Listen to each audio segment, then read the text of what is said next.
everybody. I hope you're not driving right now because I just scared at you and you're going to veer into something. We are going to have some fun today. I've got Alysha Wilkins-Smith with me. What's going on? Living the dream. I'm living the dream. Hey, when everybody, so I came home last night and my wife said, hey, how did you have a good day, Alex? I was like, that's such a complicated question right now. Every That can be day a that loaded someone is question for a happy, lot of healthy, people. alive. Yeah, it's just listen. And you know what I said? I said, baby, the kids are healthy. Everybody's healthy. It was a good day. Every day above ground's a good day. Not to be morbid, because we're going to have some fun today. Alysha's been in the home health and hospice game for quite some time. I can't wait for her to tell you about the background. It is so cool working in healthcare marketing. I always say medical marketing is marketing that matters, because you find some zealots like Alysha that actually love the cause and connecting patients with care and making kind of difficult times in people's lives tolerable. So that's the one thing, Alysha, I love about healthcare marketing. You find people that actually love it. It's not like we're selling shoes. I've done that before. Less passionate. Tell them about where you hail from in Tobaccoville. Where do you work? So I work for Home Health and Hospice. It's also known as Medical Services of America, but our little umbrella is Home Health and Hospice. My background started in nursing and oncology, so I guess that's morbid as well, to work in the cancer field as a nurse, but I started out in nursing. So I seen patients go through a lot. And I've seen them making some very hard decisions and, having to come with the terms that they were not going to live. They were not going to survive the battle. And what were they going to do next? Whether it was going to be go home with home health to try to get a little bit of strength, or were they going to go home with hospice? So I decided that I wanted to be a part of the go home. I wanted to be a part of them living their journey the way they wanted to. And that kind of led me into home health and hospice. And I started out as a bedside nurse. And then I quickly decided that I wanted to go to the bedside for the hospitals, the facilities, and the doctor's offices to help them figure out what to do to come home, because a lot of patients don't want to be in the hospital. They want to be in their environment where they feel comfortable. So that kind of guided me to being in home health and hospice altogether. But hospice is definitely my passion. I think death deserves as much beauty as being born. To be honest, it's their journey. That's the only thing we're guaranteed in life, is to be born and to die. And I think it could be just as beautiful as the beginning of their life as well. So being a part of that I've been a part of it with my own family. I've helped take care of them and make the decisions with them, and had hospice involved, and being a part of that journey it does something good for the soul. It makes you feel good. And you're with those people in a very delicate time of their life. And just to be a part of that does something for you as a person. As long as you've got the heart to do it and that strong faith, being a part of that journey does something for me personally. And I know it does stuff for my staff. I can see it on their faces. I mean, it's hard, but it feeds the soul to know you're doing something good for people. I love it. I love it. From nurse to marketer and everything in between. Alysha, I can't think of a single time that I've interviewed someone that was actually in the medical space providing care that has come over to the marketing side. You had the fun job, but now, okay, whatever. Well, you had it good. Nursing so tough, like a true hero. That's awesome. And yeah, I'm sure the bond is incredible when you walk into the house and that family's dealing with that. Like, they're trusting you with the most important part of that person's life, right? Because the baby doesn't remember being born. So, and I agree with you. I think it can be beautiful. I told my wife, throw a party, and nobody is to cry. I know y'all will be happy, but throw a party and talk about all the fun that we did. And I hope that you'll carry some of that through. So very cool. Tell us, so home health and hospice. So hospice, I know they give you a couple names. Hey, you should check these out in the hospital. Is it still largely, tell us about the marketing difference between the two tactics you roll out, stuff like that. Home health is easy. That's the easy sell for anyone, because you're giving those therapy services, PT, OT, speech therapy, and you're marketing that tactic of they're getting better. You want to keep them out of the hospital. You want them to do so well. You want them to thrive. And then in hospice, you're going in and you're saying, you've got 6 months left to live, and we're going to go home. You're going to be the driver of this bus, and we're going to make this journey as beautiful as possible. We're going to let you live your life. However, the marketing tactic is very different, because the home health is the positive thing. You're getting better. You're going to do better. You're getting therapy. And then the hospice is the sad thing. I've had doctors laid in my lap come in and talk to these people. There's 6 months left to live. Here you go. Take it. And the families are sitting there and they're like, what did he just say? Or what did they just say? And you take the crash of it all. And in North Carolina in particular, and I've marketed in a couple of states now, South Carolina and North Carolina, the market in North Carolina, you have a certificate of need. So it limits how many people can be in a certain area. You have to own a certificate of need for that area.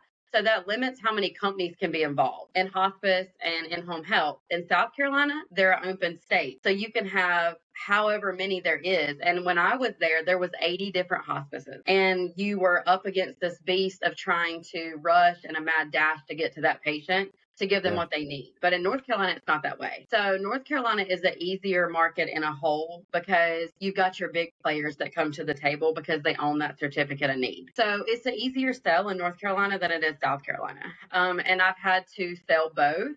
And I've sold nonprofit and for-profit. So I've sold the different aspects. And that is a whole different ballgame when you start talking to patients about nonprofit hospice and for-profit hospice, because everybody thinks nonprofit is this great thing. It can be, but it's not always.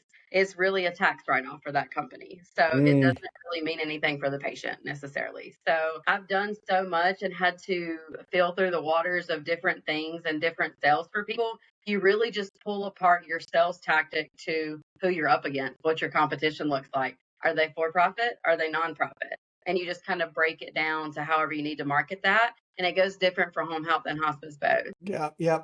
And so very much, and I appreciate you say sell. I mean, that's what we're in the business of doing. And we want to connect the patients with our care because we know they're going to be better provided for. And thank you to alluding to all of the nonprofit sketch balls out there. It doesn't mean anything. It just means they don't retain the earnings. They can take it all home as a C-level exec. And so on the home health side, do we do any of the digital marketing type stuff that's not just referral out of hospital? Is there any? Our marketing tactics are more face-to-face educations where you're in front of people, but I take it a little bit further. I share on my social media, my Facebook, my Instagram, my LinkedIn. I like to share it. I have seen people making TikToks. I'm not the TikTok guru, but I do put my staff, my AEs and stuff sometimes in that. But a lot of our marketing tactics are face-to-face, taking pictures, being a part of your facilities and your staff, and then taking it and promoting it on LinkedIn and Facebook and Instagram and posting it to your company pages and stuff. And that's one thing that I tell my account executives under me right now.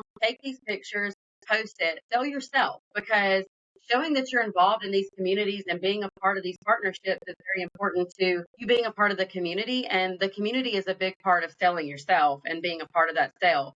Because that's how the geriatric population, they don't have TikToks, they don't have Facebook and Instagram. Some of them do, but not all of them. So being a part of the community sells yourself. And then for the people that do have the technology side of things, putting it up there, promoting it, they're just going to go back and tell their families, hey, look, I seen this on there, or I seen them being a part of this community thing. Veterans is a big thing to be a part of.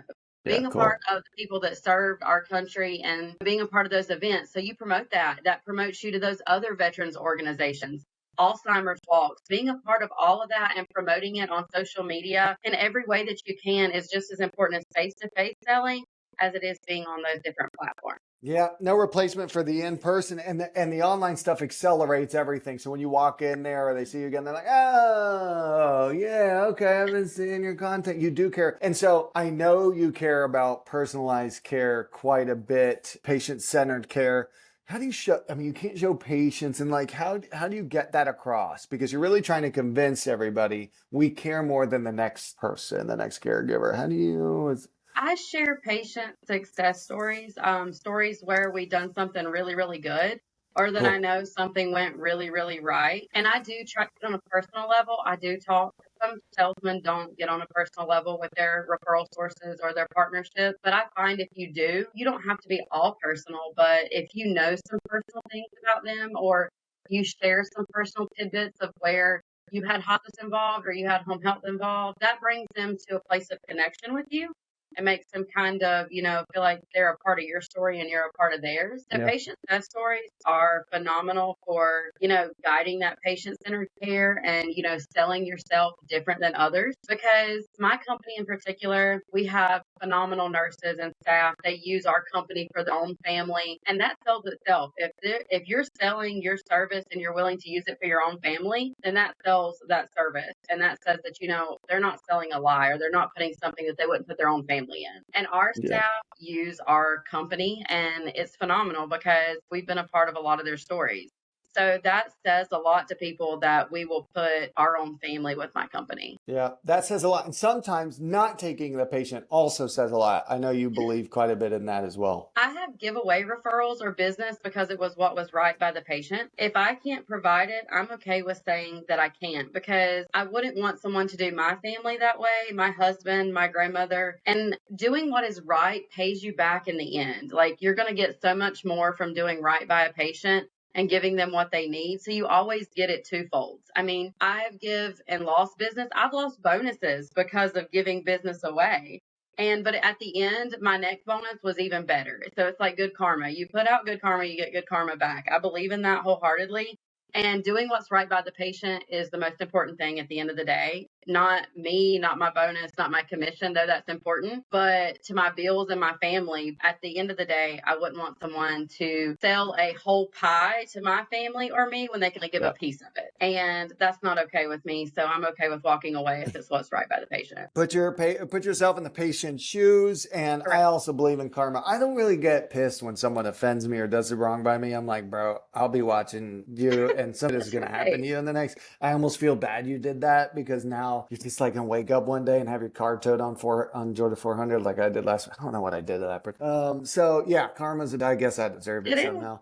And how do you stay efficient? You have any tech that helps you zone in on, like, where do you spend your time? What do you do there? I use a Trello calendar. It's also known as Playmaker. It's a Medicare claims data system that reports where Medicare patients and volume goes. Hospitals, skilled facilities, assisted livings, all are using it now. It tells Home Health and Hospice data and where they're sending their Medicare business and the different insurances. And it helps guide me to the accounts that I sell to, where I know those good payer sources are. And so I can dive into that data. And if a hospital looks at me and says, "You're my number one choice," but am I really? Let's pull it up and look at it. And I look at me and they're like, "Okay, let's see how I get out of this." And you're like, no, let's see how I become your number one choice. It doesn't always make for the best of friends right off the bat, but if I can prove to you that you're not telling me the truth, a lot of times it makes for better friendship on the backside. And I have done that, but I use it. My account executives under me use it. It has a calendar that you can plan your day, your week. You can log your calls, see who you're talking to, who, you're making these sales calls to. I love it. I live by it. It has been a big component in my job, and I sell it to everyone. I'm like, pull your data up, look and see where this is at. And if they're telling you number one, you need to be number one on that list. And it gives you readmission rates to the hospital, those top diagnoses that patients pop back into the hospital for, what's hitting their readmission rate and stuff like that. So in a sales world, that data is important. And I can't say it enough of how much you need to be looking at that. And you really need to be guiding yourselves from it, because somebody can tell you all day long, "You're my number one or my number two." But if you're not, you're wasting your time, you're wasting your money, you're wasting your resources if you're not going to ever move up on that list, because you think you're top and you're not. So I think having that data at my fingertips really guides my sell to where I'm at. And it also helps me kind of guide my selling to those referral sources. Because if there are a lot of advantage plans and a lot of plans that are something that a lot of companies won't take, I know I can kind of bargain with them and play with that. Hey, I'll help you with some of this bad if you help me with some of the good, and we can have a good partnership. So it kind of helps you guide your selling also. You're going to have 10 liaison offers after this gets published. And so that's a Medicare play to check the data. Any other trends you're seeing with commercial insurance, anything that you've noticed? I'm seeing a lot of advantage plans, which is not your traditional Medicares. They're your advantage plans like your Humana, your Aetna, your Cigna, your UHC. Those plans are hard in the world of home health and hospice, because some of them do not have hospice benefits and some of them are not a good payer source for your home health companies. So those patients that get locked into those advantage plans don't realize that they don't have the top choice as a traditional Medicare or a good payer source. And my grandmother was a victim of that as well. I looked and I was like, please don't switch to this advantage plan. They're selling that you save this money every month in your premium. But what happens when you go to the hospital? You need a skilled facility, or you need home health, or you need something. You're not going to have everybody fighting for your referral or your business. They're actually going to limit you to who you can get. And I actually got her switched over. I was like, please stay traditional Medicare. And she has, and she's lucky to be married and have the VA benefit as well. So she's very, very lucky. But these advantage plans make it hard for home health and hospice companies because they don't always pay. They try to find loopholes to get out of paying if a clinician doesn't document a certain way. And they'll come back and home health loses money on the back end because they're not going to pay. And so when we go to get a referral from this company or this hospital or skilled and it's got this advantage plan, a lot of home health look at it and they say, that bit me last time. I don't want that referral anymore. So that patient is limited on their choices because the insurance companies are trying to crack down and not pay or try to get out of paying. And these patients suffer in the end because these companies are trying to get out of paying.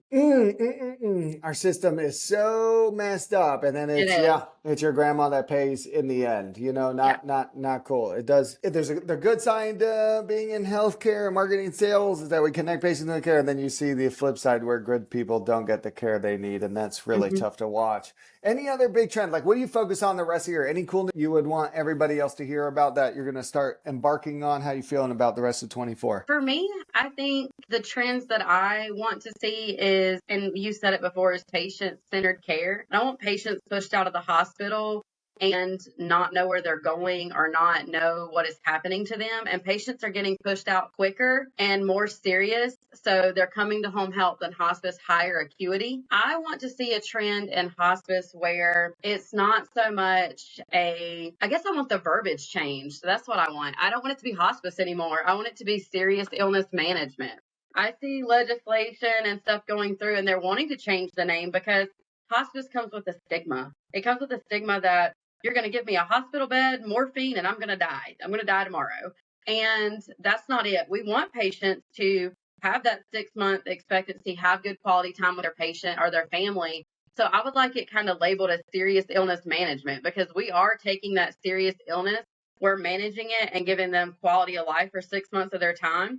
I don't want the Black Reaper coming to get me type mentality that you're going to get a bed and morphine. So I'd really like some of the stigma around hospice to change and it be highlighted for what it really is and be highlighted for its good benefits, not morphine in a hospital bed. I've been referred to as a nurse, as an undertaker coming to get them. Like, you're the undertaker walking through the door, coming to take me. And it's not that way. Hospice is not scary. It's not meant to be scary. It's meant to be a wonderful thing. And I would really like some of the stigma took off of it. I would like to see that push. I know a lot of hospitals are not referring to DNRs as a do not resuscitate. They're referring to it as a golden rod because it's a yellow piece of paper that hangs on your door. It's called a golden rod, so it's not scary anymore. I know doctors are referring to it as serious illness management and different things now to try to take some of the scary out of it.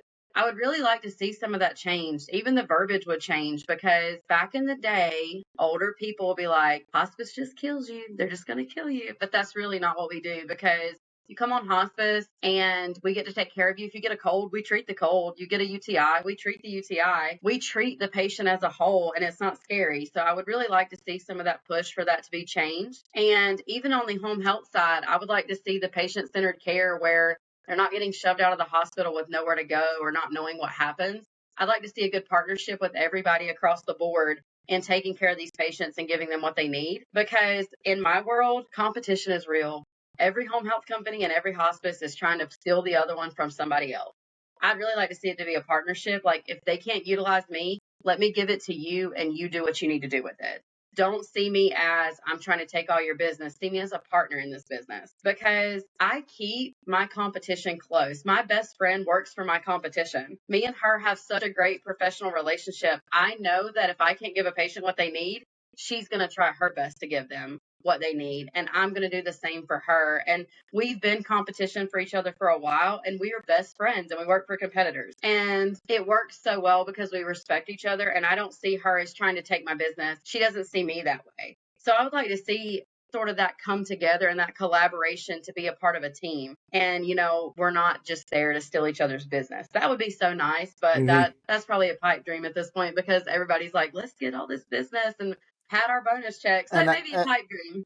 and maybe they, you know, you were a nurse. More people need to have more empathy for what that business is and what the revenue is. That's like a person. I can tell you being handed 3 hospice companies' names in the hospital, and they're like, you need to go figure it out. It's very scary. And so you're coming from a place of empathy. And guys, if you want to find Alysha Wilkins-Smith, is how she has it on LinkedIn, or you might see her at the Capitol, changing stigmas, changing the way we view hospice and serious illness management. We came here, we got educated. Alysha, thank you. You're welcome. You're welcome. I enjoyed it.